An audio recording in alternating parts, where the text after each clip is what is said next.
Are you sick a lot? Maybe you're having recurring nightmares, headaches, lack of patience, just trouble concentrating. These are just some of the surprising physical signs of stress, but there are some things that you can do to help manage it all. Joining me now is Lori Osachi. She's the owner of the Body Image Counseling Center. Good morning to you. Thank you for being here. Do appreciate it. Boy, I have to tell you, it seems like at least for working moms like myself, the end of the school year is coming about. You know, spring break is over. We're ahead of Easter.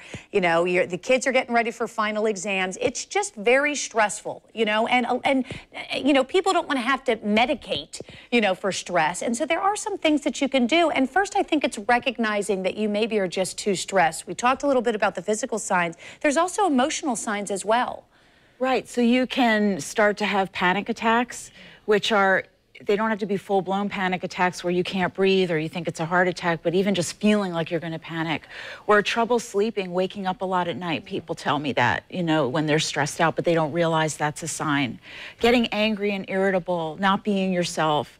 Also, another one, which I didn't put on that list, is stress eating, which I'm an eating disorder specialist. I don't know why I didn't put that down, but Right. Like stress eating is an emotional sign of stress too. Also, so if you maybe have a loved one and you're not sure, those are some of the signs. Let's talk now about the ways that you can bust up some of that stress without having to turn to any kind of medication. Beginning really first with that emotional. Now, I know that there are a ton of things that you can do, but we picked out 4 in particular and kind of walk us through it. I know one of those, for example, is cry if you need to. I do find occasionally that a good cry really does make you feel better. Right. Studies have shown that actually they have found endorphins in tears, and endorphins are the feel-good hormone we release when maybe a runner's high is what we've learned about endorphins. So they're released in tears.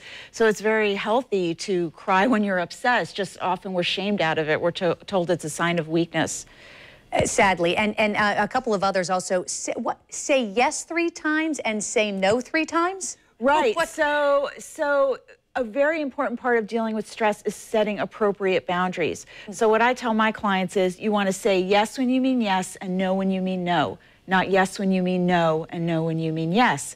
So you want to say yes to 3 things you think it'll help you. So if your kids have a play this week, you should still say yes to your massage if you're getting one, or you should still go do that. Or if you've got too much going on and your friend asks you out to go to a party and you're worn out, you can say no.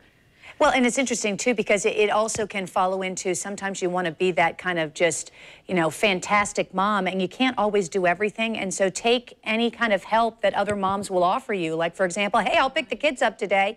Okay, that would be great. Thank you very much. I do that all the time. Not to be super mom. We all need to help each other, and dads, too, help each other. Meditate, I think, is fantastic. That's one of those as well. I try to do that for about 5 minutes in the car since life is so busy. You never really have time on your own, and that's a good place to find it. Right, and meditations on tape in the car are very good too. It's great. So physical comforts, we picked out 4. Stretching and doing yoga. That doesn't really surprise me, but it is amazing when you do that, how much better you feel. Right, just relaxing your body. We carry stress in our body, so if we work on stretching and relaxing through yoga or meditation or another kind of exercise, it can help a lot. And exercise is big, and as you mentioned, massage. I mean, that's, if you can afford it, go for it. Right, right. Or even having your friend give you a massage. You can do the cheap way, or your kids, you know, you bribe them a little bit to give you a quick back massage. And it is. It's an immediate breathing deeply, right? Okay, so there's some social comforts, which I think are interesting as well. Take a risk to make new friends. Is this for people maybe who are feeling so stressed out, and also because it kind of leads to feelings of loneliness? Well, actually, this is a way to bust that? Right, right. They found that the largest indicator for longevity is not exercise, it's social connection. And when we're stressed, we tend to drop our supports and get isolated. So it's really important to try to schedule that lunch with your friend or go out with your coworkers if it's fun, and not drop it because you're stressed. A couple of interesting things you also said is volunteer, play a board game from when you were little. I love that. I play Uno with my kids all the time, and Monopoly, as well as holding a baby, which always brings you joy, I think. Very quickly, intellectual comforts also, learning a new language, take up an instrument, take on a challenge. Puzzles, really? Doing puzzles? I loved puzzles when I was a kid. Some people can't stand them. But the thing is, when we are not intellectually stimulated, we get bored and stressed. And so you don't have to learn physics unless that turns you on, unless that's great. But you can do things that get your mind off, you know, puzzles or Sudoku, or, you know, can help a lot to redirect you and take your mind off the things that are bothering you. You know what? Excellent advice. Thank you so much for being here, Lori. It's always good to see you, my dear. Do appreciate it. And of course, if you would like to see this entire interview later this morning, we're going to post it on news4jax.com. We've also included a link to the Body Image Counseling Center. Just look under the Morning Show page. Bruce?